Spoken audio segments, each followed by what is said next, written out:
some time, and of course, the firepower for Wise. And now, best of one. I think this was a good call for Blacklist. I gotta say, they wanted to go fast, but I'm still giving Red Canids a little bit of room because they have so much vision and they're so mobile. Yeah. This is where you also go. Man, Blacklist International just went Blacklist International. It's very Blacklist International. The draft, you're looking at the lineup. Matilda, oh my Venus played that so many times. Barrett's on Wise, it's a specialty. You have Lapu-Lapu on Edward, one of his favorite heroes up to date. Harith, of course, for Oheb, won a lot of games and won a championship with it. And a Kagura for Haji, as we saw one of the best mid lane heroes that he was able to get is this Kagura. So this is so much comfort for the side of Blacklist International. Absolutely, but guess what? It's time, ladies and gentlemen, for the first match of the M3 World Championships. We're getting into the Land of Dawn, where again, Blacklist International, with their composition, will have early prio. It's going to be very hard for the side of Red Canids to get anything done here in the early stages with literally 4 scaling heroes. I don't know, man. I feel like you're giving Blacklist a little bit too much room. We'll see how that fares for Red Canids. Right now, Jumpstyle just going to use a Retribution, securing that orange buff in the early game. Again, not much they can do here to go for the Little Wanderer. Interesting how Blacklist International going for the invade, going for the check, while Luna was going for the leash across the map. They were expecting a vertical jungle. They were expecting some level of invade, but they kept it safe anyways. Real quick, let's pause this up, make sure that everything behind the scenes is on point. And I gotta say, we're off to a safe start. These two teams, they know each other. I'm aware of scrims happening all throughout the quarantine. I know that they know each other on a more than just face level. On a surface value, these two teams have studied each other very well, and they're showing so much respect. Yeah, I want to say it's a different play style, at least in the early stages. The laning configuration is definitely different from both teams. For the side of Blacklist International, it's a standard 1-3-1, wherein your 2 supports, your position 4 and 5, will protect the jungler. Clear out the mid lane as fast as they can and then protect the jungler, move out from that. And now, you're looking at Red Canids, they really want to funnel their strategy into the gold lane this time, as the Rafaela will be escorting this 1-1 for maybe the entirety of the laning stage, just to make sure that the 1-1 will get the farm. And I think that's a great approach. The Yisun can fend off for himself. The only problem here is that what if they run out of time for this 1-1 to have enough farm? I'm scared of Upa TZ, honestly. Upa here has a great game, especially if... And he's got a TZ. Yes. And he's got a TZ. if he does get the babysitting that Luna's willing to provide. Yeah. I saw the interaction and I saw the rotation. Yeah. Luna was on his way to Upa. Yeah. And Harith, Oheb, we've seen him come through worse. We've seen the young man, the young gold laner from Blacklist, survive so much pressure. Yeah. But against a 1-1 that has a Rafaela on him, I foresee diving shenanigans. Yeah, I honestly cannot remember what Oheb picked up as the battle spell, but if it's a Purify, then it means that it will be a free game for him. So looking at the composition of Blacklist, of Red Canids, there's not much lockdown in there. In fact, there's only like the Rafaela and maybe the stun of the Farsa, but that's hard to land. So technically speaking, this will be a great game for Oheb, especially after being picked up 3rd. Imagine this, 3rd pick for Blacklist International. There's not an answer for any kind of hard CC on that Harith. And I'm scared for Red Canids because of that fact. I agree on that completely, but I do want to touch on the fact that Red Canids, they picked up the 1-1 over the Clint, right? Clint, again, being a very good, very dominant laning hero here in the early stages of the game. I thought for sure that they want to go for that Clint, get that lane dominance, lane kingdom up in the gold lane, just shut Oheb down from the get-go, but they went for the 1-1 instead. So right now, I'm still pretty confused as to why they did that. Maybe do you guys know? Do you guys have an explanation for that? I see 1-1 a lot in MPL Brazil. Just taking a look back at the regular season, their playoffs, even well into Liga Latam right before we got into M3, the 1-1 shows up very, very often.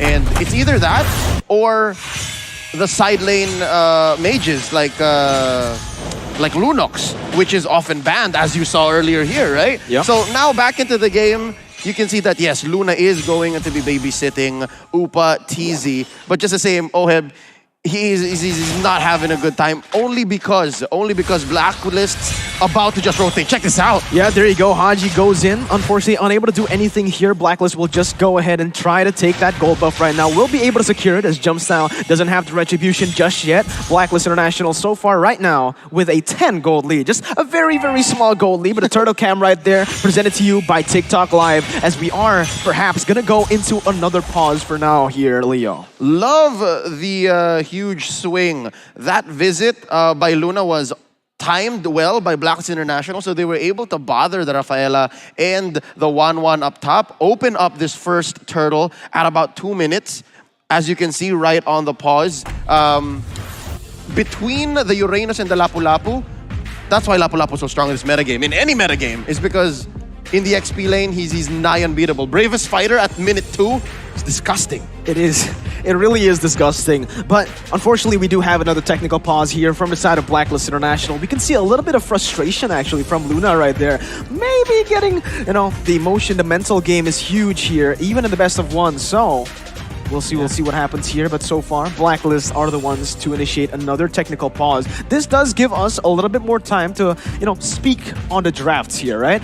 Again, they have a very hard front-to-back composition. They literally want to just play kiting back with the 1-1, with the Farsa, with the Yisun Shin as well, and the frontline Uranus. But the thing is, Blacklist International, with their composition, they will be able to control the tempo of the game from the start to the mid-game, I suppose, until that's where Red Canids can try to come back. That's where they start to get their own tempo, get their own power spikes. But what are your thoughts on this? Because it's the complete opposite of what we just touched on earlier on. We said that Blacklist are the ones to take the games to long distances, whereas Red Canids, they like to go in for the early game plays. Yeah, no, that's exactly what's going to happen here. Yisun Shin, he scales not as good as a Nathan, not as good as many other hybrid cores in this game currently in the metagame, but just the same, they have a Farsa, they have a 1-1.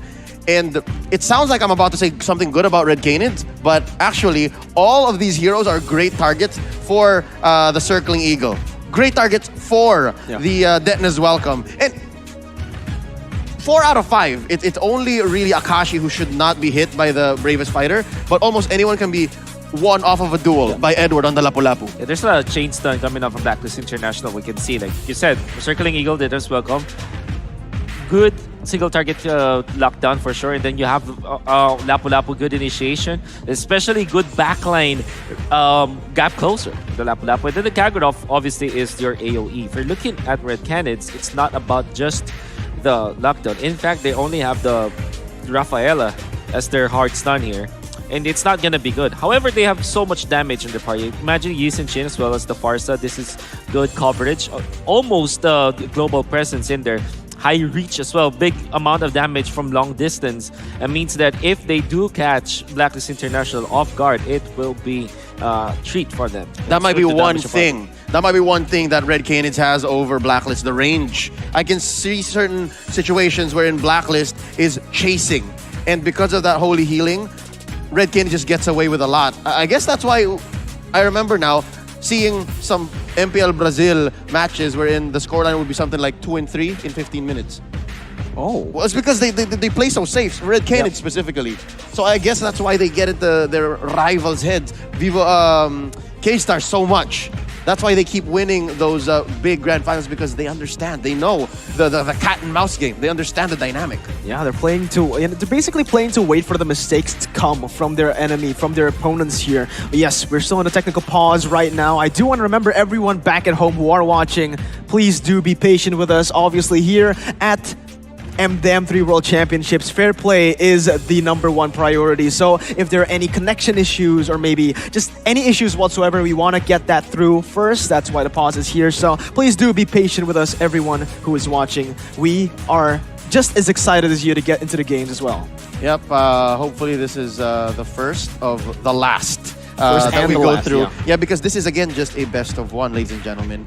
A best of one meaning this lineup here, the 5v5 between the very mobile, very fast, very kiting lineup by Red Canids going up against, as Mirko put it, front to back, just all in strat by Blacklist. It's gonna matter. This is 1 point closer towards an upper bracket slot in the playoffs. I believe after the pause, we just saw a turtle take. I mean, we missed a turtle take. Yeah, we did miss a turtle take. Not sure who got it right now. I think it is this from the side of Blacklist International right now. You know, based on the compositions, they should be able to get that. Right, yep, it is going to be Wise who picked up that turtle. So we are back in the game. A little sliver of that turtle buff aura. Yeah, I saw that. Yeah.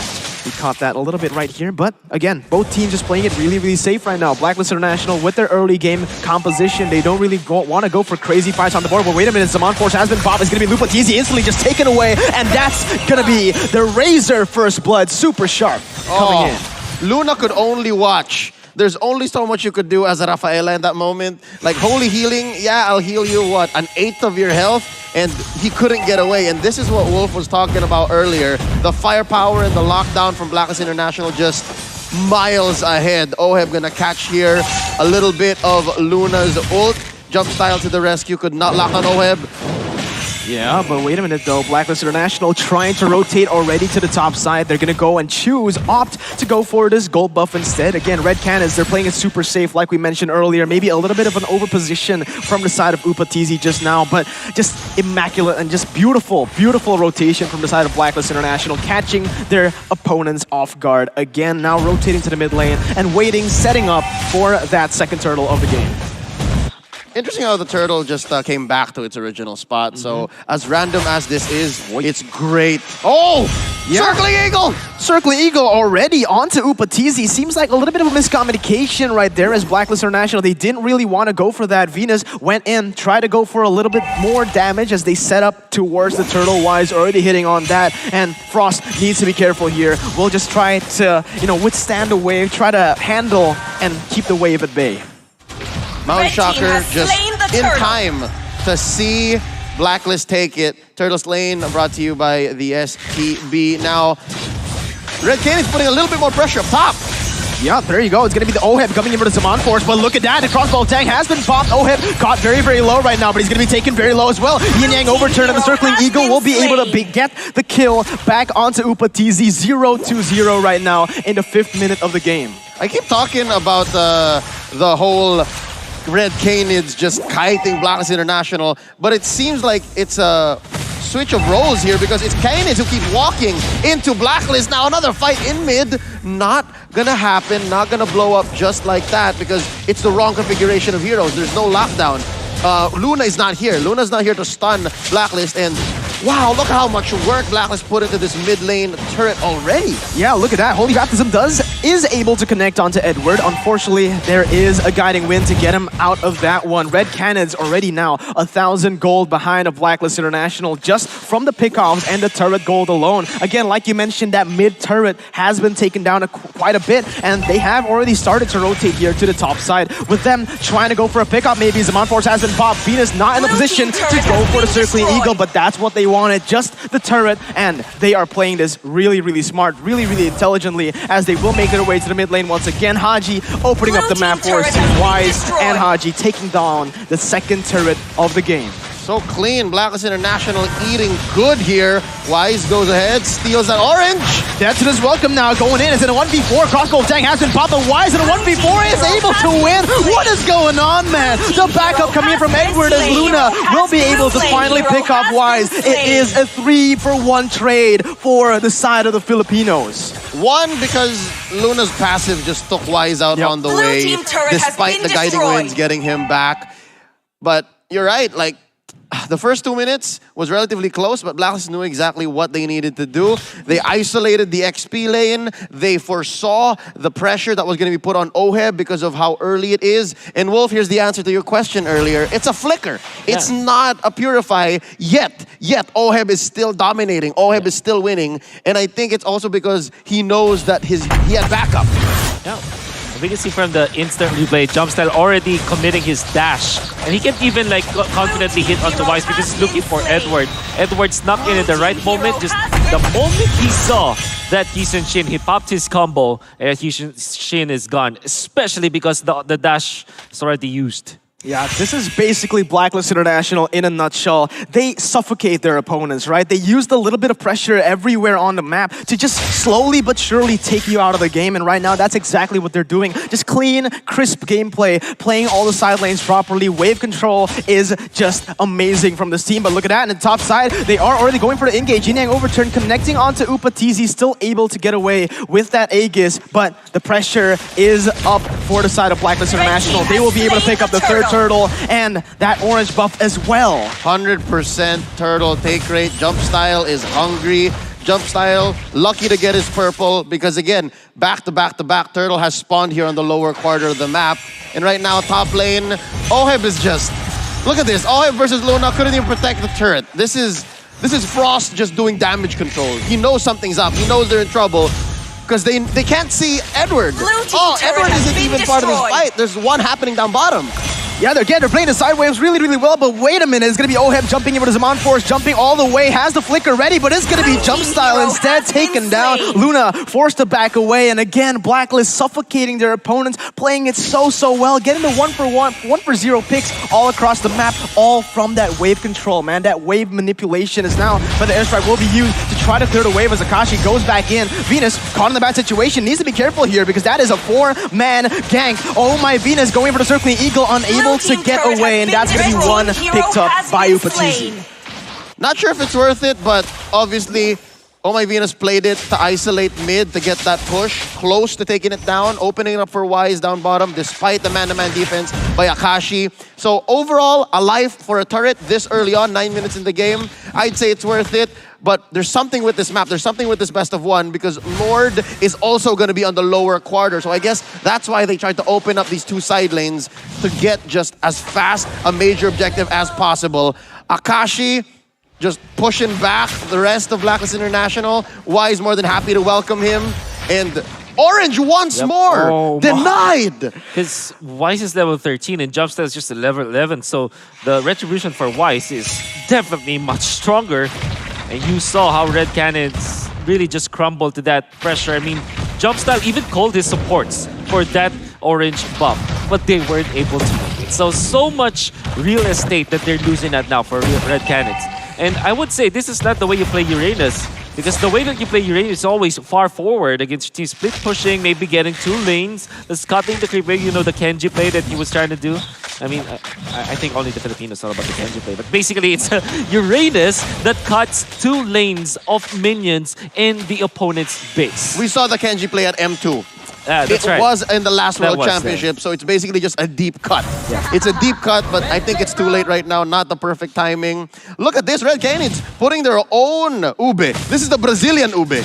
Yeah, the Brazilian Ube right here is Wise. Actually now will be able to be zoned away for a bit, but again, like we mentioned earlier, Blacklist, this is the way they play the game. They just suffocate their opponents, playing the waves perfectly, freezing it, and not letting Red Canids get even a little bit of gold here. In the 10th minute of the game, it is already an 8,000 gold lead for the Filipino champions.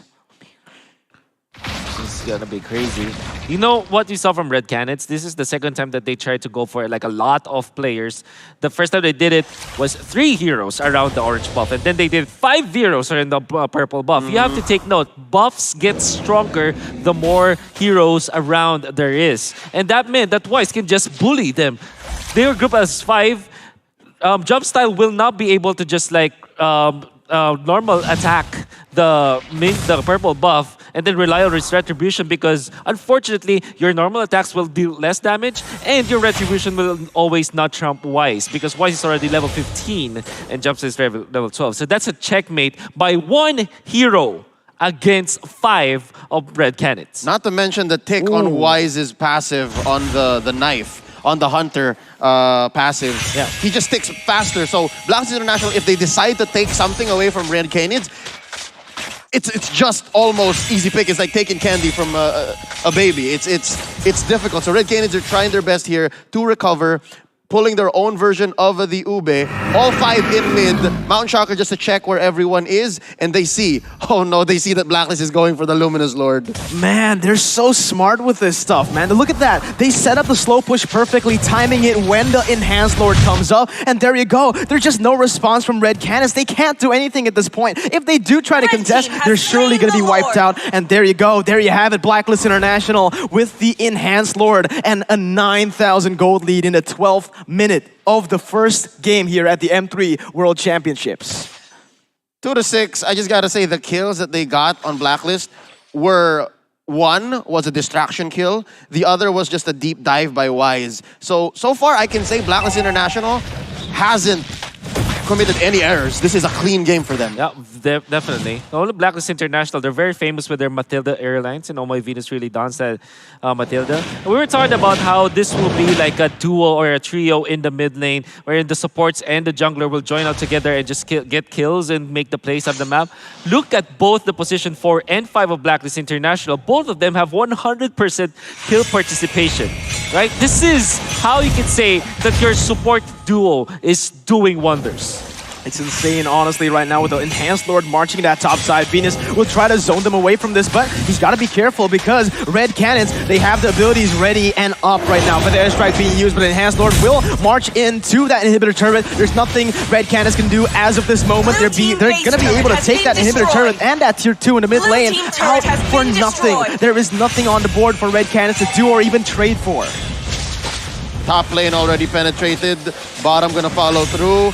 It looks like Blacklist International is just going by this in surgical precision. They know that Lord is coming up in about 2 minutes and change, so they're slowly taking bottom first. They're gonna chip down bottom to go harder. And now Oheb, he wants a head here. Yeah, look at that. Bravest Spider being used to the backside as Oheb jumps back and forth. It is gonna be him zoned away, but the stun does connect. The jump style stops them in their tracks right now as Blacklist will just go, move on to the purple buff. Jump style will be zoned away. Luna gets taken down, and that's gonna be another kill picked up from the side of Blacklist. Oheb picking up that purple buff, and they're looking to end the game right here, right now. 14 minutes on the clock. Let's see what they can do. What Red Canids can do here is basically find the one who's away from the Ube, but it's not gonna happen because of the guiding winds, and they're still going. There's another fight. There's another fight indeed. Haji goes in, picks up the kill. Jumpstyle just does no damage at this point, and Blacklist, again, surgical, clinical game right now. They are not dropping anyone. They're playing it so cleanly, and you can see they're getting one turret, backing away, getting another one, playing their waves, playing their objectives, doesn't want to leave anything, doesn't want to risk anything. That's just beautiful. Beautiful execution from Blacklist International, especially how they did it. This was a textbook play coming up from Blacklist International. Use your Lapu-Lapu to peel the backlines, have someone, separated from each from the opponent's team, and then peel it off. Then pick it off. And that really happened with Akashi. Knowing that he doesn't have Purify, Blacklist International went ahead and got the Uranus kill. And without the Uranus, there's really no one to face Blacklist International from Red Canids. And I'm definitely sure that we're going to see it in the replay. You see how decisive they were on using this Lapu-Lapu as their main peel against against Red Canids. Yeah, Akashi had nothing to do here. Akashi has been having a difficult game. The 0-2-2 line is going to speak for itself. And yeah, he's the only one who can actually peel. Luna is not your traditional roamer. Luna is not a tank in this game.